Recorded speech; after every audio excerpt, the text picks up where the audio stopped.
నీ నామమున స్తోత్రములండి. నాటి ధ్యానాంశము ప్రతి క్రైస్తవుడి యొక్క అవసరము. యోహాను సువార్త 14వ అధ్యాయం 16వ వచనం ప్రకారము, నేను తండ్రిని వేడుకొందును, మీ యొద్ద ఎల్లప్పుడూ ఉండుటకే ఆయన వేరొక ఆదరణకర్తను అనగా సత్యస్వరూపి యొక్క ఆత్మను మీకు అనుగ్రహించును.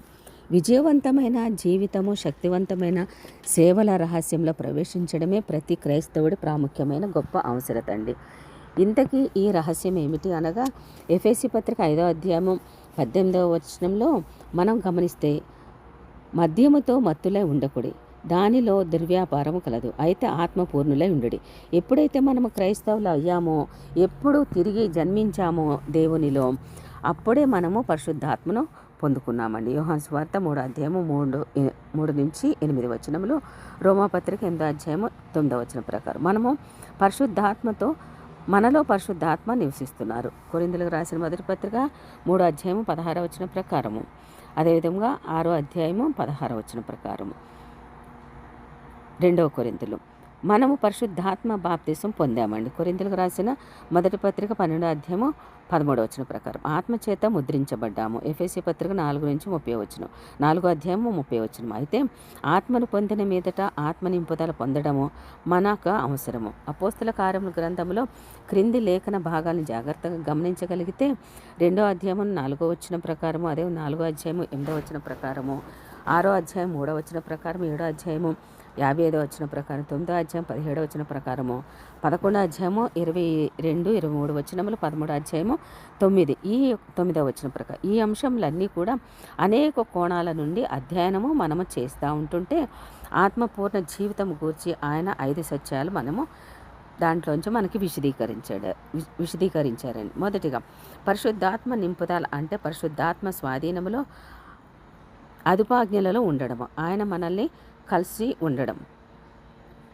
బహుశా మనమందరం కూడా ఎఫెసీ పత్రిక 5వ అధ్యాయం 12లో దేవుని పవిత్ర కార్యము ఆత్మ నింపుదలను పౌలు మనిషి నీచమైన అలవాటు త్రాగుడుతో ఎందుకు పోల్చాడని ఆశ్చర్యపోతూ ఉంటాము. పౌలు మనసులో ఉన్న దాని విషయంలో ఎఫెసీలకు ఎలాంటి సందేహం ఉండదు. ఎందుకంటే ద్రాక్షరసంలో దేవుడు ఉంటారని అన్యుల నమ్మకం కనుక ఎంత ఎక్కువ మద్యం తాగితే అంతగా మత్తులై ఉంటారు.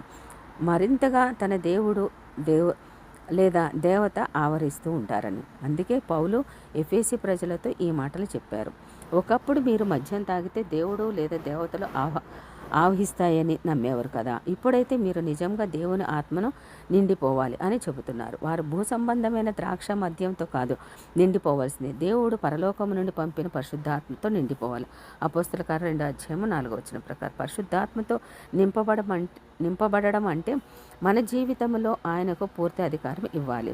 దీని అర్థం ఏమిటంటే మనిషి వ్యక్తిత్వం దేవుని స్వాధీనంలోనికి వెళ్తుందన్నమాట. లూకా సువార్త 5వ అధ్యాయం 26 వచనం ప్రకారం, యోహాను సువార్త 2వ అధ్యాయము 7వ వచనం ప్రకారము, ఎఫెసీ పత్రిక 3వ అధ్యాయం 15వ వచనం ప్రకారము మొదలైన లేఖన భాగములలో నిండి ఉండడం అనే పదానికి ఉదాహరణలు మనం చూసామండి. ఈ వచనములు చదవగలిగితే నింపడము అంటే స్వాధీనంలో ఉండడము, అదుపులో ఉండడం, నిండిపోవడం అనే అర్థాలు కనిపిస్తాయండి. దైవిక వ్యక్తిత్వం మానవ వ్యక్తిత్వాన్ని సమతూలంగా తుడిచిపెట్టి వేయదు. అందుకు భిన్నంగా ఆయన మనల్ని తన అదుపులోనికి తీసుకొని తన మహిమ కోసం జీవించడానికి కావలసిన పూర్తి శక్తిని ప్రసాదిస్తారు. పరిశుద్ధాత్మతో నిండిపోవడం అంటే ఆయన మన శరీరాన్ని అనగా రోమపత్రిక 6వ అధ్యాయం 13వ వచనం ప్రకారం, 12వ అధ్యాయం 1వ వచనం ప్రకారం మనస్సుని అనగా ఫిలిప్పీ పత్రిక 2వ అధ్యాయం 5వ వచనం ప్రకారం, ఆత్మను 1వ తెస్సలోనికీ పత్రిక 5వ అధ్యాయం 23 తన అదుపులోనికి తీసుకోవడం. రెండవదిగా పరిశుద్ధాత్మతో నిండిపోవడం అనేది ప్రతి క్రైస్తవుడు రక్షణ పొందినప్పటికీ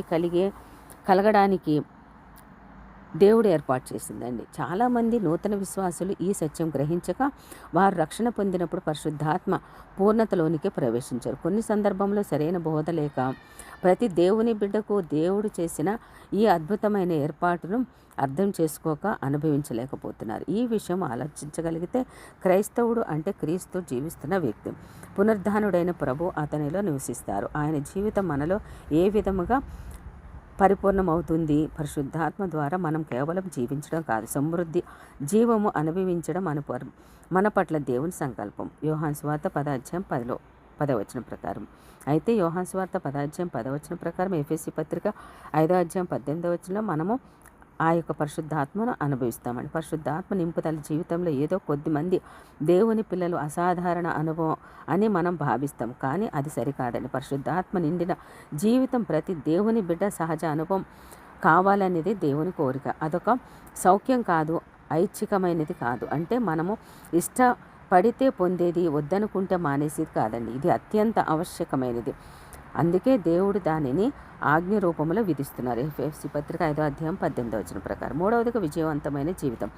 ఫలవంతమైన సేవల రహస్యము ఆత్మ నింపుదల జీవితమే అండి. కొద్దిసేపు ఆగి దేవుని ఎదుట నిజాయితీగా హృదయ పరిశోధన చేసుకోగలిగితే మన ఆధ్యాత్మిక జీవితంలో బలహీనతకు, నిష్ఫలతకు, అపనమ్మకమునకు, వైఫల్యానికి కారణం ఏమంటారంటే మనం ఆశించిన దానికంటే మన జీవితాలు క్రింది స్థాయిలో ఉన్నాయి. ఎందుకు?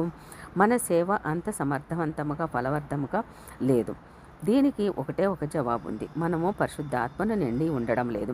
నాలుగవదిగా పరిశుద్ధాత్మతో నింపబడడం అనే పునరావృతము కాకుండా జీవితంలో ఒకేసారి చోటు చేసుకునే సంఘటన కాదండి. నిరుత్సాహం, ఓటమి తప్పించుకోవాలంటే ఈ విషయాన్ని తేటగా గ్రహించడం చాలా ముఖ్యమండి.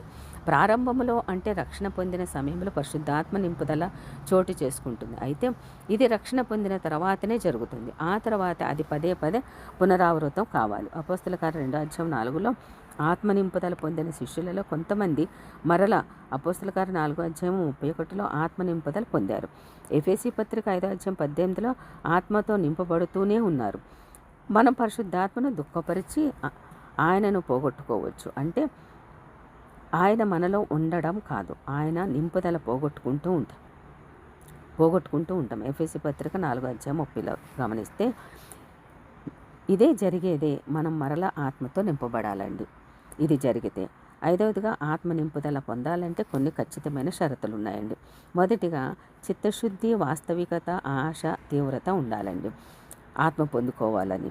రెండవదిగా తర్వాత పశ్చాత్తాపం. ఇందులో పాపాలు ఒప్పుకోవడం, తెలిసిన అన్ని పాపాల నుండి దూరంగా తొలగిపోవడం, శుద్ధీకరణ. అనగా సామెతల గ్రంథం 28వ అధ్యాయము 13వ వచనం ప్రకారం, యోహాను రాసిన మొదటి పత్రిక 1వ అధ్యాయము 9వ వచనం ప్రకారం. మూడవదిగా పరిహారం జరిగించాలి. మన శక్తి మేర చేసిన తప్పుల్ని సవరించుకోవాలి. లూకాసు వార్త 19వ అధ్యాయం 8వ వచనం ప్రకారం. నాలుగవదిగా పరిశుద్ధాత్మ సన్నిధి కాదు, పరిశుద్ధాత్మనే నిర్దిష్టంగా స్వీకరించిన అనుభవం ఉండాలండి. మనం క్రైస్తవులమైతే ఆయన మనలో నివసిస్తారు. అయితే నింపుదల మాట ఏంటి అనగా ఆయన మనల్ని పూర్తిగా స్వాధీనం చేసుకోవాలి.